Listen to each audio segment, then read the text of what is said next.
Today we'll start our new topic, which is measurement of intelligence. In this lesson, we'll learn 1. Concept of IQ, 2. Levels of intelligence, 3. Intellectual disability, concept and meaning, 4. Mild intellectual disability and its related behavioral characteristics. Alfred Binet and Theodore Simon were the first two psychologists to start with formal measurement of intelligence. Binet and Simon were the two first psychologists to come up with a formal test of intelligence called the Binet-Simon Intelligence Scale. Along with the measurement of intelligence came a concept which is important for us to learn, which is the concept of IQ or intelligence quotient. Intelligence quotient refers to a measure of an individual's cognitive or intellectual ability. IQ is calculated as mental age upon chronological age into 100 or MA by CA into 100. Now, mental age refers to the measure of a person's development relative to people of her or his age group. So, the mental age refers to a person's development, mental development, or intellectual development as compared to others of his or her age group. Chronological age, on the other hand, refers to one's biological age or number of years since birth. To obtain the measure of IQ, we divide a person's mental age with the person's chronological age and multiply it with 100. Thus, we arrive at IQ score. So, IQ is equal to MA by CA into 100. After years of measurement and research, psychologists have come up with levels of intelligence or the different levels of intellectual ability which we find in people generally. This chart shows us a IQ range corresponding to one's level of intelligence. So, if you look at it carefully, in the middle we have the average intelligence, which is from 90 to 109.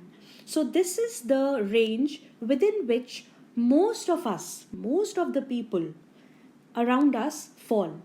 Above 109, we have high average, superior, and very superior intelligence levels. Only few people belong to this bracket of intelligence, which is called the high average, where their IQ scores are between 110 and 119 approximately. Even fewer belong to the bracket called superior intelligence, where they have their IQs between 120 and 130. Even fewer are there in the bracket called very superior or people with IQ above 130. Similarly, if you look below average, most of the people fall in average, very few fall in low average and borderline, and still fewer percentage of people fall in the lower levels of disability. Let us now look at it in the form of a diagram. Here what you see is a very interesting picture which shows us the distribution of intelligence scores or IQs in any population. So if you look at it, this is a bell-shaped curve which is broadest at the center. Now this broadest part picturizes or denotes the maximum number of people who belong to IQ scores between 90 and 110, which is the average IQ.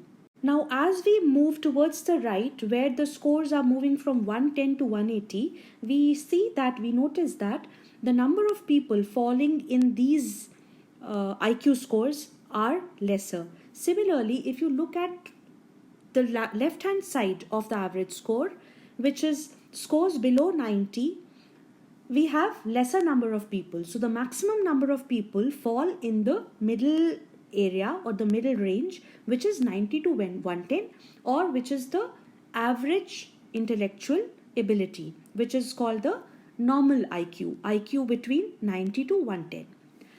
Below 90, from 80 to 90 is called the low average intelligence. From 70 to 80, it's called the borderline intelligence. below 70, between 0 and 70, as you can see, I have marked it with a yellow pen. These are the scores where people with intellectual disability fall. So anybody who gets an IQ score between 0 and 70 falls under this area. As you can read the picture, IQ scores between 55 and 70 referred to as mild intellectual deficiency. Between 40 to 55 are referred to as moderate intellectual disability.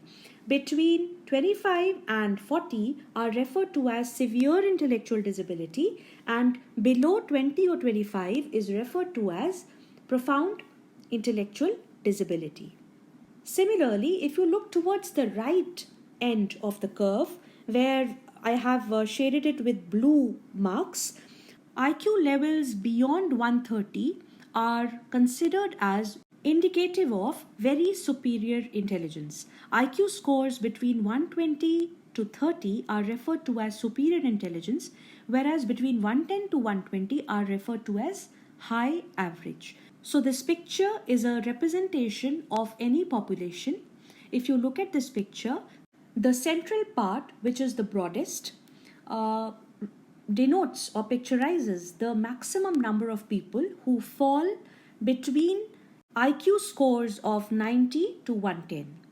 Scores far above or far below the average have people in very small numbers. Or in other words, very small portions of populations fall in the areas very far from the central area or the normal IQ scores. You do not need to draw this diagram in your notebook or in your answer script when you are appearing for the exam. You just have to understand the concept of IQ scores and its distribution in a normal population, which this curve gives you. When it comes to understanding levels of intelligence, we need to understand that people differ in their intellectual capacities. Some are gifted with exceptionally high intelligence level with IQ above 130. They are called as intellectually gifted. On the other hand, we have people who have IQ below 70. Such people are assumed to be suffering from intellectual deficiency or intellectual disability. The various levels of intellectual disability are mild, moderate, severe, and profound intellectual disability. Let us understand about each of these levels, because as per our syllabus, we need to understand all these levels of intelligence along with their characteristics. This table shows you the characteristics of mild intellectual disability. People with mild intellectual disability show these characteristics in their behavior and mental functioning. On the left hand side, you can see the areas of functioning which we are going to learn, and on the right hand side you have explanations of these characteristics. You can use this table to memorize the various areas of functioning which are affected and in what ways these functioning areas are affected in the case of people with mild intellectual disability. Let us now understand the various areas of functioning.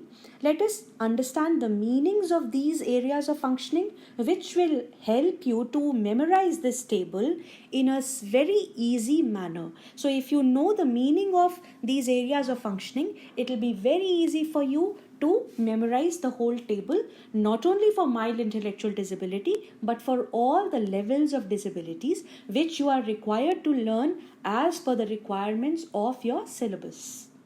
So, coming to self-help skills, they refer to the ability to feed oneself independently using hands or cutlery, independently dressing up and grooming oneself, like dressing and undressing oneself, combing one's hair, toileting, hygiene and personal care. So the ability to use the toilet, the ability to wash hands after using the toilet, the ability to undress oneself while using the toilet, all these are skills which are understood as self-help skills. They also include skills which are required to carry out the day-to-day life chores, such as cleaning the table after you have had your food, organizing your belongings For example, if you have a table, how do you organize your belongings and taking care of your belongings? So, all these are examples of self help skills which are required in day to day life. People with mild intellectual disability have sufficient self help skills. They're able to feed themselves independently using hands or cutlery. They may need some training here and there, but they can very well, once trained, they can very well accomplish all these day to day chores. They can dress and undress themselves without much supervision. They can groom themselves, can use the comb, and maintain good personal hygiene.